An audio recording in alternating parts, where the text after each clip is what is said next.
Okay, so we are going to talk a little bit about finding common denominators and how that's going to help us do some math here with these fractions. So I'm going to date my paper 1/22/14. I'm going to call the top or our title Common Denominators.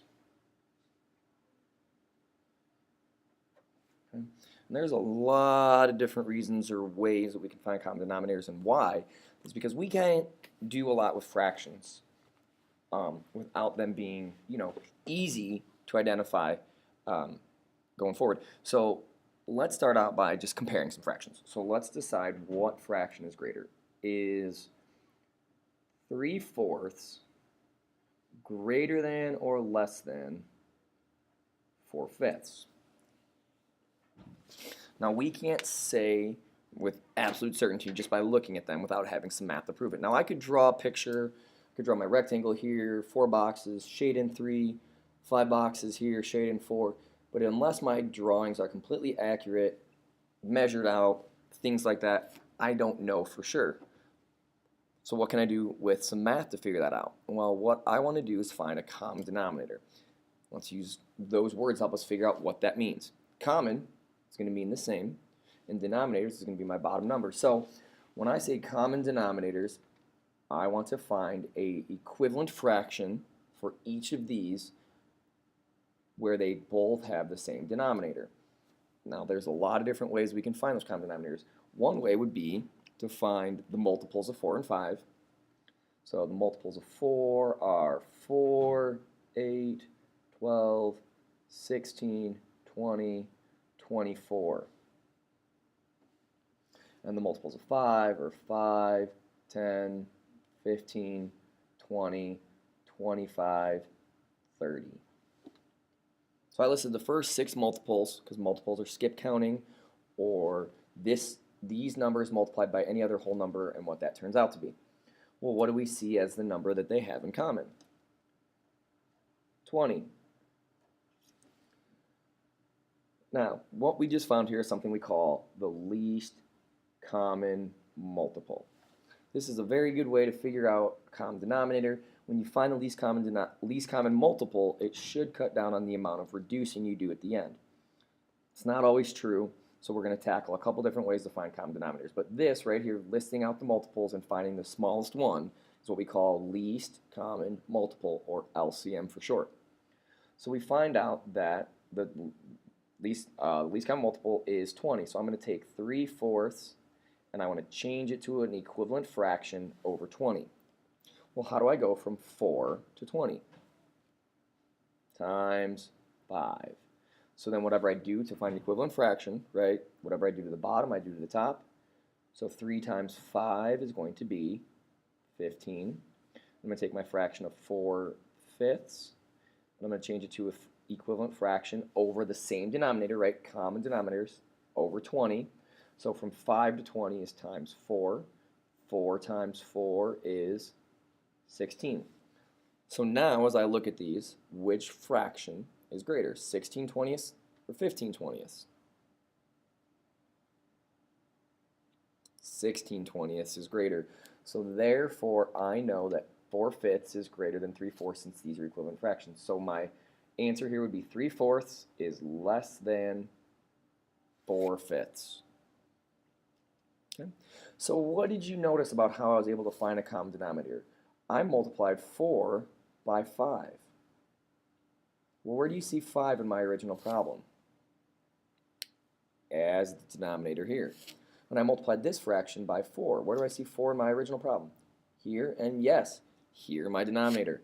An easy way to find common denominators is just to multiply each denominator by each other and use that product as my denominator. So an example of that would be 3/7 and 1/3.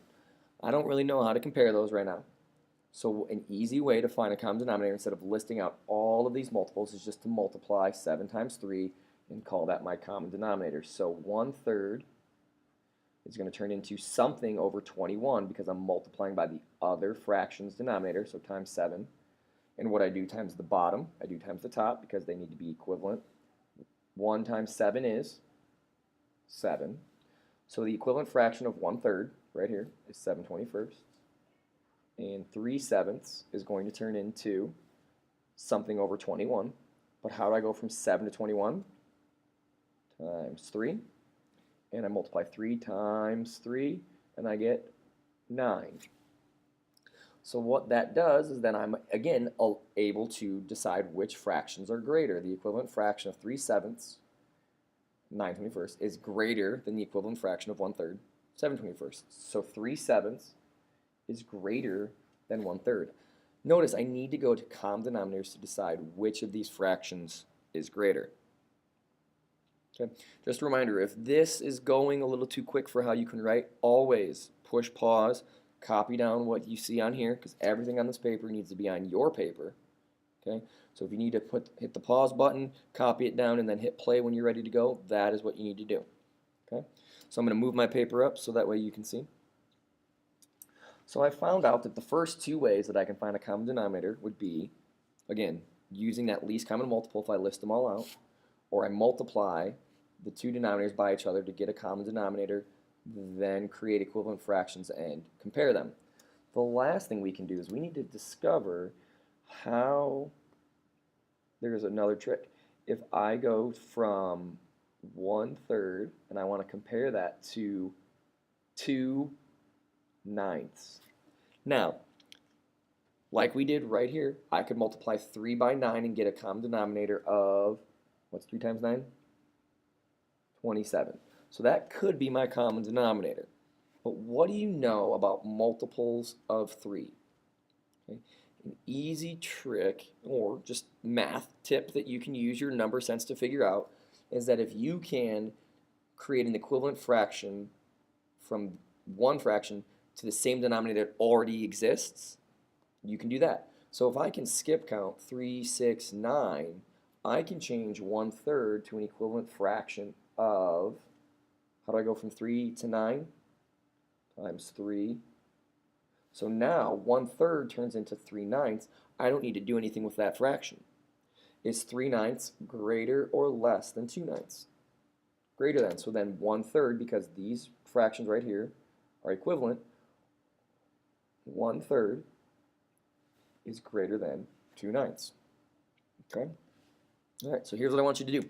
On your own, I'm going to give you some problems, and when you come back to class, there will be answers for you. Okay? All I'm going to ask that you do is find common denominators and use the greater than or less than sign to decide which is which.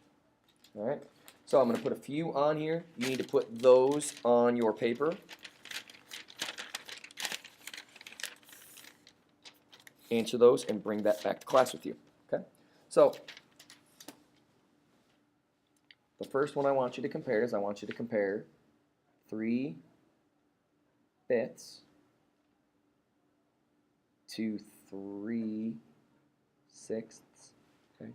Finding the common denominator any way you want. Remember, our methods are least common multiple, multiplying the denominators by each other, then creating equivalent fractions, or deciding if I have one denominator that's a multiple of the other. So 3/5 and 3/6. I want you to do 2/4 and 5/7.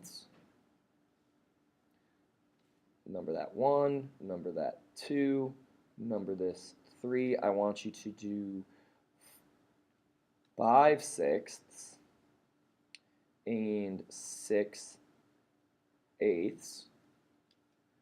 And number 4, make this one a little bit difficult for you. Let's do 7/9 and 9/11.